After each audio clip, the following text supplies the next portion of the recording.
അത് ദിയ പറയാൻ പറഞ്ഞിട്ടാണ് ഞങ്ങൾ അങ്ങനെ പറഞ്ഞത്. അതെ, ദിയ പറഞ്ഞിട്ടാണ് ഞങ്ങൾ അങ്ങനെ പറഞ്ഞത്. ഞങ്ങൾക്ക് അറിയില്ലായിരുന്നു. കാരണം എന്ന് വെച്ചാൽ ഇപ്പം ഞങ്ങളൊക്കെ സാധാരണക്കാരാണ്. ഇപ്പം ഞങ്ങൾക്കിപ്പോൾ ഒരു വീഡിയോ ഇട്ടെന്ന് പറഞ്ഞ് ഞങ്ങൾ ആരും വിശ്വസിക്കാനൊന്നും പോണില്ല. പക്ഷെ ദിയയുടെ ആ ഒരു പബ്ലിസിറ്റിയുടെ രീതി അതായിരുന്നു. ദിയ നമുക്ക് അയച്ചത് അങ്ങനെയാണ്, നാളത്തെ യൂട്യൂബിൽ നിങ്ങൾ ട്രെൻഡിങ് വണ്ണാവും, നിങ്ങൾ എൻ്റെ അടുത്ത് കരയുന്നതും ആ വീഡിയോസൊക്കെ എൻ്റെ കയ്യിലുണ്ട്, ഞാൻ അത് വെച്ച് നിങ്ങളെ നാണം കെടുത്തും, നിങ്ങളെ ഞാൻ കൊല്ലും, ഞങ്ങൾക്ക് വധഭീഷണി വരെ മുഴക്കിയതാണ് ദിയ. പറയുന്നത് ഇങ്ങനെ 2000 രൂപ കിട്ടിയാലും ഞങ്ങൾ 3 പേരും ഒരുമിച്ച് വിധിച്ചെടുക്കും, അവിടെ നിങ്ങൾ ആരും ഫോഴ്സ് ചെയ്യുന്നില്ല, നിങ്ങൾക്കറിയാം. അത് അതിന് മുന്നത്തെ വീഡിയോ കാണാത്തോണ്ടാണ്. വിഷയം ഉണ്ടായിരുന്നോ? ആ ഒരു സിറ്റുവേഷനിലാണ് നിങ്ങൾ അങ്ങനെ സംസാരിക്കുന്നത്. അത് തന്നെയാണ് പറഞ്ഞത്. അവര് ഞങ്ങളെ കൊണ്ടുപോയി കസ്റ്റഡി വെച്ചിരിക്കുന്ന പോലെയായിരുന്നു. അവിടെ പോലീസ് എന്ന് പറയുന്ന ഒരു വ്യക്തി ഉണ്ടായിരുന്നു. അത് പോലീസാണെന്ന് ഞങ്ങൾക്ക് അറിയില്ല. ഞാൻ അയാളുടെ വീഡിയോ കാണിച്ചു തരാം. ഇപ്പോൾ അയാൾ പോലീസാണെന്ന് അറിയില്ല. അയാളുടെ നിർബന്ധത്തിന് വഴങ്ങിയാണ് ഞങ്ങൾ അവിടെ നിന്ന് ഓരോന്നും ചെയ്തത്. അയാളെ നിർബന്ധിപ്പിച്ച് ഞങ്ങളെ വീണ്ടും 15 ലക്ഷം രൂപ 3 ചെക്കുകളായിട്ട് ഞങ്ങൾ എഴുതി കൊടുക്കുമെന്ന് ഞങ്ങൾ എഴുതിപ്പിച്ച ഒരു പേപ്പർ പക്ഷെ അയാൾ എഴുതിപ്പിക്കുന്നതായിട്ട് ഞങ്ങൾ എന്നിട്ട് സ്റ്റേഷനിൽ കൊണ്ട് കാണിക്കുമ്പോഴാണ് അറിയുന്നത് അയാൾ പോലീസേ അല്ലാന്ന്.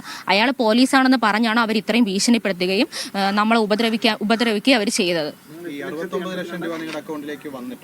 ഇല്ല, അത് നമുക്കറിയില്ല. നമ്മൾ സ്റ്റേറ്റ്മെന്റ് എടുത്താൽ അറിയാലോ. നമുക്ക് 69 ലക്ഷം വന്നിട്ടില്ല.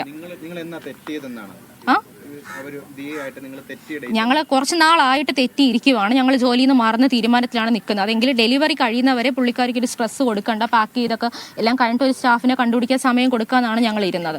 അത് കഴിഞ്ഞ് എന്തായാലും മാറാനാണ് ഇരുന്നത്. പക്ഷെ ദിയയുടെ വല്ലാത്തൊരു പ്രത്യേകതര ഒരു സ്വഭാവമാണ്. അത് നമുക്ക് ഹാൻഡിൽ ചെയ്യാൻ പറ്റാതെ എപ്പോഴും എന്തിനേതിനും നമ്മുടെ വീട്ടുകാരെയും എല്ലാവരെയും വലിച്ചേർക്കുകയും പിന്നെ നമ്മളെ പറ്റി ഇവർ ആ ജാതിയിലുള്ളവരാണ്, അതുകൊണ്ടാണ് ഇവർക്ക് ഇങ്ങനെ പറ്റുന്നത്, ഇവർ സ്റ്റാൻഡേർഡ് ഇല്ലാത്തവരാണ്, ഇവർ നമ്മളെ പോലെയല്ല, ഇവരെ കൾച്ചർ വേറെയാണ്, അങ്ങനെയൊക്കെ പറഞ്ഞാൽ നമ്മളെ കസ്റ്റമേഴ്സിന് അടുത്ത് അധിക്ഷേപിക്കുന്നതിന്റെ റെക്കോർഡ്സ് ഞങ്ങൾക്ക് കിട്ടിയിട്ടുണ്ട്. അപ്പൊ അതൊക്കെ കാരണമാണ് ഞങ്ങൾ ഇഷ്യൂ ആയി തുടങ്ങിയത് ദിയ എടുത്ത്.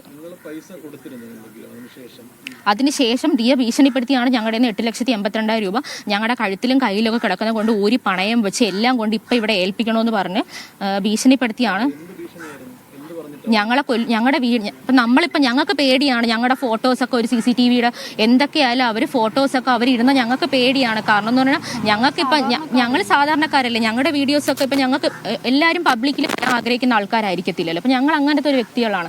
ഞങ്ങൾക്കിപ്പോൾ പബ്ലിക്കായിട്ട് വന്ന് എന്തെങ്കിലും ഞങ്ങളുടെ ഒരു കാര്യങ്ങൾ പറയാനും താല്പര്യമില്ല. അപ്പം അവരങ്ങനെ കാണിച്ചതുകൊണ്ടാണ് ഞങ്ങൾക്ക് പേടിയായിരുന്നു. കാരണം ഇവരെന്ത് രീതിയിൽ എന്തൊക്കെ ആലും ഇപ്പം തന്നെ തട്ടിക്കൊണ്ട് പോയതിനെ അവരത് മാറ്റി പറഞ്ഞുകൊണ്ട് ഞങ്ങൾ വണ്ടിയിലാണ് പോയത്. ഞങ്ങൾ വണ്ടി പോയി ഞങ്ങൾക്ക് സ്ഥലം അറിയത്തില്ലായിരുന്നു. ഞങ്ങൾക്ക് സ്ഥലം അറിയില്ല. ഞങ്ങളുടെ പൈസയാണ് കൊടുത്തത്.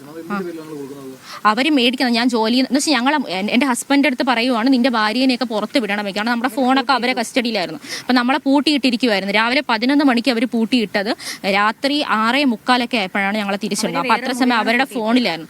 പുള്ളിക്കാരനെ പുറത്ത് പറഞ്ഞിട്ട് വീട്ടിൽ അവളുടെ കഴുത്തിൽ ഇപ്പം എൻ്റെ കഴുത്തിൽ മാലയൊക്കെ ഉണ്ടായിരുന്നു. അപ്പം അവളുടെ കഴുത്തിൽ മാലയൊക്കെ ഉള്ളതായിരുന്നു. നീ അതെല്ലാം പണയം വെച്ച് കൊണ്ടുവന്നിട്ട് അപ്പോൾ പുള്ളിക്കാരൻ അത്രയും കൊണ്ടുപോയി ബാങ്കിൽ കൊണ്ടുപോയി പണയം വെച്ച് അതിൻ്റെ പ്രൂഫ് ഞങ്ങളുടെ കയ്യിലുണ്ട്. അത്രയും ഗോൾഡ് പണയം വെച്ച് കൊടുത്തതാണ്. രാവിലെ അവരുടെ ഫ്ലാറ്റിലെത്തുന്നു, അതിനുശേഷം കാറെ കയറ്റി അമ്പലമുക്കിൽ കൊണ്ടുവരുന്നു. അപ്പൊ എന്നാണ് നിങ്ങളെ അതിനു മുമ്പ് പൂട്ടിയിട്ടത്? അല്ല, 30-ാം തീയതിയാണ് പൂട്ടിയിട്ടത്. അന്നാണ് കൊടുക്കുന്നത് ഞങ്ങള്. ആ ഹസ്ബൻഡിനെ പുറത്ത് വിട്ടു. നമ്മളെ ഇത്ര വരെ അകത്ത് വെച്ചിരിക്കുകയായിരുന്നു. ഹസ്ബൻഡിനെയാണ് പുറത്ത് വിട്ടത്. ഉച്ചയ്ക്ക് ശേഷം ഹസ്ബൻഡിനെ പുറത്ത് വിട്ടു.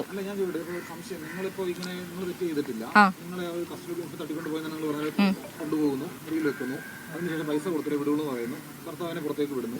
അതിനുശേഷം അന്ന് തന്നെ നിങ്ങൾ ഈ പൈസ എങ്ങനെ അറേഞ്ച് ചെയ്യുന്നു? അതാ പറഞ്ഞ ഗോൾഡ് പണയം പോലീസിനെ സമീപിക്കുക. അവിടെ പോലീസ് നിൽക്കുകയല്ലേ. അപ്പൊ നമ്മൾ ചിന്തിക്കുന്നതെന്ന് പറയുന്നത് അവര് നമ്മുടെ സ്റ്റേറ്റ്മെന്റ് ഒക്കെ എടുത്തു വെച്ചിട്ട് പുള്ളിക്കാരിയുടെ അക്കൗണ്ടിൽ വേറെ ക്യാഷ് ഒക്കെ വരുന്നുണ്ട്. അത് പറഞ്ഞു. എൻ്റെ ചേട്ടൻ അബ്രോഡാണ് നിൽക്കുന്നത്. എൻ്റെ ചേട്ടൻ ഓരോ വീട്ടിലെ ആവശ്യങ്ങൾക്കായാലും എൻ്റെ അക്കൗണ്ടിലാണ് ക്യാഷ് അയക്കുന്നത്. അതും അവരൊരു തെറ്റായ രീതിയിലാണ് വ്യാഖ്യാനിച്ച് എന്നോട് പറഞ്ഞത്. നിനക്ക് എന്തിനാണ് നിന്റെ ചേട്ടൻ ഇത്രയും ലക്ഷങ്ങൾ അയക്കുന്നത്, ആരുടെ കൂടെ കിടന്ന് കൂത്താടാനാണ് ഈ ക്യാഷൊക്കെ അയച്ചിരുന്നത്, അങ്ങനത്തെ രീതിയിലുള്ള സംസാരങ്ങളാണ് അവർ സംസാരിച്ചത്. നിങ്ങളുടെ അക്കൗണ്ടിലേക്ക് ഈ കച്ചവടത്തിന്റെ പൈസ കൈമാറുന്നതിന് എന്ത് കാരണമായിരുന്നു ദിയ പറഞ്ഞിരുന്നത്? ടാക്സ് ഇഷ്യൂ വരുമെന്നാണ് ദിയ ചേച്ചി പറഞ്ഞത്.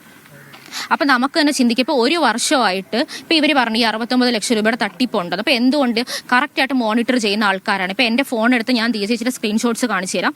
നമ്മൾ ഓഫീസിൽ ഒരു പ്ലാസ്റ്റിക് കവർ എവിടെ വയ്ക്കുന്നതെന്ന് CCTV നോക്കി റൗണ്ട് ചെയ്ത് കാണിച്ചു തന്നിട്ട് പറയും അതെടുത്ത് അവിടെ നിന്ന് മാറ്റണം. അങ്ങനെ പറയുന്ന ഒരു വ്യക്തിയാണ് ദിയ. അപ്പോൾ ആ ദിയ എന്തുകൊണ്ട് പേയ്മെൻറ്റ് മാത്രം അത് CCTV ഉള്ള ഓഫീസിൽ ഞങ്ങളുടെ ഫോൺ കാണിച്ചു കൊടുത്ത് ഞങ്ങൾ പേയ്മെൻറ്റ് മേടിച്ച ദിയ അറിഞ്ഞില്ല.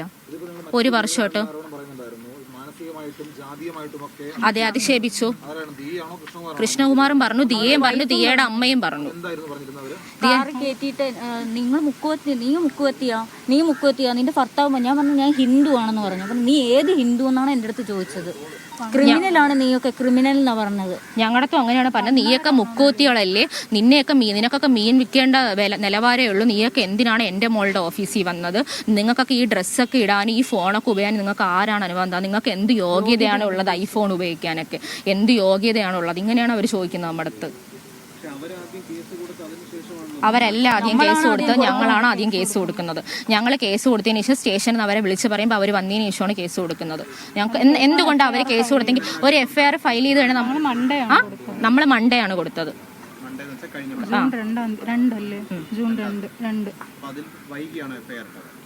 നമുക്ക് അന്ന് രാത്രിയാണ് അവർ FIR ഇട്ടത്. അവരുടെ FIR ഇട്ടിട്ട് നമുക്ക് അതിന്റെ ഡീറ്റെയിൽസും തരുന്നില്ലായിരുന്നു. നമ്മൾ കണ്ടു, കൃഷ്ണകുമാർ സാറ് വന്ന് സ്റ്റേറ്റ്മെന്റ് എടുത്തു, അവർക്ക് ഡീറ്റെയിൽസ് കൊടുത്തു, അവരെ വിട്ടു. നമ്മൾ എത്ര നേരം പിടിച്ചു നിർത്തിയിട്ടാണ് രാത്രി 9:30, 9:45 എന്നിട്ടും തന്നില്ല. വീട്ടിൽ പൊക്കോ മെസ്സേജ് വരുമെന്നാണ് പറഞ്ഞത് അവർ.